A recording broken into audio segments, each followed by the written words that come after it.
I'm very excited that one person I instantly messaged on Twitter and he said, yes, let's do it. Come on, I'll come right on the show. Marc Lamont Hill. Marc Lamont is a professor, a tenured professor at Temple University.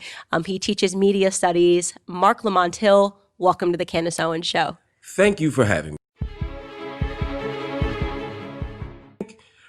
I think you pointed out some things that may be factually true, but are beside the point. So to say, for example, that George Floyd had a criminal past, true.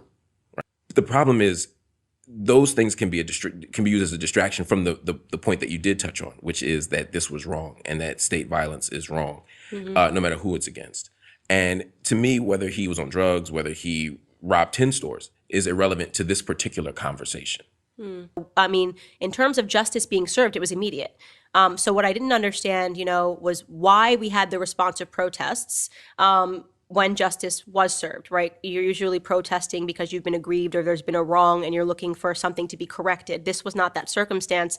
And then on top of that, there was a glorification happening of him where people were actually saying that he was a hero. We had little kids wearing T-shirts calling him, George Floyd hero in these marches. I was looking at these T-shirts and that's wrong. I can't get behind that.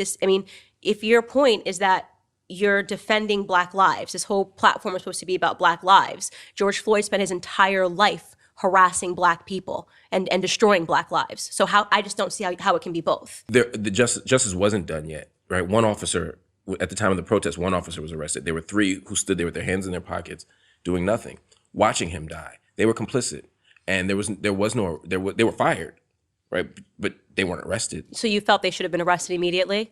They were rookies. So I was trying to be a little sensitive to the fact, and I still don't know how I feel about that. Like, they were rookies. It was their 3rd or 2nd day on the job. This guy was a senior. Had a senior position. He's been here for years. Yeah. The other thing here was these protests weren't just about George Floyd. They were about a sea of issues, and this was like the culmination point, which often happens in history, and we can talk about that. Our life. The point was, regardless of who he is, his life mattered. His life was worthy of protection. In some ways, I am actually interested to think about what it means for us to fight for someone who wasn't perfect, because very often we only fight for the middle class, cisgendered, straight, heterosexual guy who's going to college on Monday like Mike Brown, and we have to put Trayvon on a horse to say that he didn't need to die. And it's like, that's not the point. You shouldn't have to be perfect to I think live. it is the point, because, and this is my problem with our community, is that Black Americans are hypocrites. We are hypocrites, right? So you say, oh, well, it's not the point. Well, where were we on the issues of kids getting shot, actual innocent Black victims being killed, every weekend, every day in the inner cities? Nobody cares. If you want to give somebody a funeral and you want to have it be 5 days long, why not do that for Tyshawn Lee, the 9-year-old kid who was wearing his school uniform and playing basketball when he was lured into an alley by, an older Black man who then shot him point blank in the head 2 times because he didn't like his dad. And it was like, it was gang violence. Nobody cared. So this whole idea of there's this uprising because you care about Black lives. Don't pretend you care about Black lives. You like the political expediency of caring about a Black life, if and only when they die at the hands of a police officer, or die at the hands rather of a white person, because it doesn't even have to be a police officer, as long as it's a white person. But we kill ourselves faster and nobody cares. So can you name the last 10 Black people that died of homicide in this country? Because it wasn't George Floyd. Of course not. I'm okay with you talking about violence within the community. The question is, do we want to bring it up here? And what political work does it do to criticize him in that space? I think it's especially important to bring it up there. We're talking about a man. This is not a guy who just was bullying people. I mean, you force your way into a woman's home and put a pistol to her stomach and threaten to kill her as you rob her while she's pregnant. Okay, this guy was a terrorist, in my opinion. I think we are literally martyring somebody who terrorized the Black community his entire life. I'm not comfortable with the entire narrative that's out there right now in the world is just patently wrong. I'm talking about deaths now. White Americans are 25% more likely to be killed by police officers. If you're talking about deaths, police officers are 18.5 times more likely to be killed by a Black man than the other way around. Why aren't police, honestly, a protest by police officers against Black men would make more sense. It wouldn't. It should be 18.5 times louder. No, it wouldn't. And this goes to the question you asked about why we're not protesting Black on Black crime. We're not singling out the police. We're saying that we should care about Black lives in all sectors. I mean, that's part of the argument you're making about Black on Black violence is one about saying we should care about Black life, not just when it's threatened by police, but everywhere. The movement for Black lives is saying, look, we care about poverty. We care about certainly state violence. We care about food insecurity. We care about all of these things because they connect. But they're lying. That's the whole point. You can put that statement on your website, but then when your solution to that is to go into streets and to riot and to burn down and to loot, and every time they have a protest, it ends this way. So it's not like there was like That's that. not true. You think the rebellions are good? Yeah. Oh yeah. These autonomous cities, the burning and looting of black community and of the black communities' homes and burning down of the neighborhoods. These black people that are crying on screen saying that their neighborhoods are being destroyed. You see that as a good? No. What I'm saying is that I see a movement of uprisings around the country is good. Now, we can discuss tactically whether each specific act is wise. Tell me how it's good. Let's take Minneapolis, the first one, when they burned down the city. Tell me how you looked at that and said, this is good. So one thing is that, again, Black death is so ordinary in this country, right? Yeah, because we do it the whole time to ourselves. And Black death is so ordinary in this country, regardless of how we sort of, we can analyze why in a moment, but getting the nation to stop and pay attention often requires the spectacle of violence. Do you think the spectacle right now is showing America that the problem is the police? Yes! The problem is no, it's not. When you look at these riots, it is not. This is the exact opposite of Martin Luther King's strategy. The exact opposite. Martin Luther King said, we're going to go in and be peaceful, and we're going to watch them send dogs on us. They're going to set their fire hose on us, and when the whole world sees these clips, they're going to realize that the problem is are white people that are racist and the governments that are allowing this terror to go on. Okay. Win. He crushed that. It was a brilliant strategy. Right now, Black America's strategy is we're going to go in and be violent. We're going to go in and loot. We're going to go in and take the TVs. And then America's going to think, Black Lives Matter is a terrorist unit. And so we are showing that Black people are violent, that Black people loot, that Black people rob, that Black people kill one another. That is what is being shown. How you think we're winning with that narrative? I don't know. I don't know who right now is thinking, I'm so glad we took those TVs at a Target. And much of a lot of the stuff is, oh, you're tearing down your own shit. Most of this shit in our neighborhood isn't ours, right? Most of it are people who are occupying our neighborhoods. Most of the stuff we're taking, most of these homes that are burning, we don't own. So Target, where they hire majority Black people, so you've taken Black people's jobs in that situation. Flourishing. We needed private companies to come in and to have jobs and to stabilize the community. The last thing Black America needs is more government. Okay, and it is amazing to me, and I write this in my upcoming book, that the community that has suffered the most from from government policies. You want to talk about slavery? That was a government policy. You want to talk about Jim Crow laws? That was a government policy. You want to talk about the welfare system? That was a government policy. Is now looking to the government to give them more policies. The government has never done anything good for Black America. So why not then imagine the government as having the capacity to expand on that promise, right? To expand on that promise of life, liberty, and pursuit of happiness of all people being created equal through proper legislation. For example, I mean, you would agree the Marshall Plan certainly helped the white middle class after World War II. I mean, it created economic incentive. It invested in them. To say, well, now for Black folk, we don't need that. We need less government. That's the government's job. And what if the government says, but you have to have X number of Black people because of historic patterns of discrimination? You'd be okay with that, right? No. Why would I be okay with that? I would hope you would be. No. Because that's the type of regulation I'm talking about. No, we can't ask for racism to combat racism. That's just, I mean, it's just so foolish. People keep saying this. So we need to have quotas. I don't want quotas. I'm not okay with affirmative action. All of that is racism. It's all racism, okay? Why is it racism? It's racism because we are smart enough to get into schools. We're smart enough to get into schools. I just met your daughter. She seems pretty smart. I don't think she needs the government to help her out to get into school. She's a smart girl.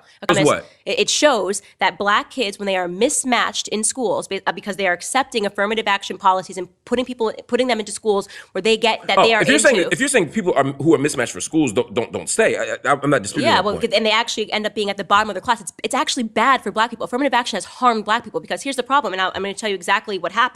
So Thomas Sowell was an adjunct professor at Cornell University, and he was teaching, and he learned that something like 25% of all of the Black kids were on academic probation. So he went to go investigate. Why are all the Black kids on academic probation?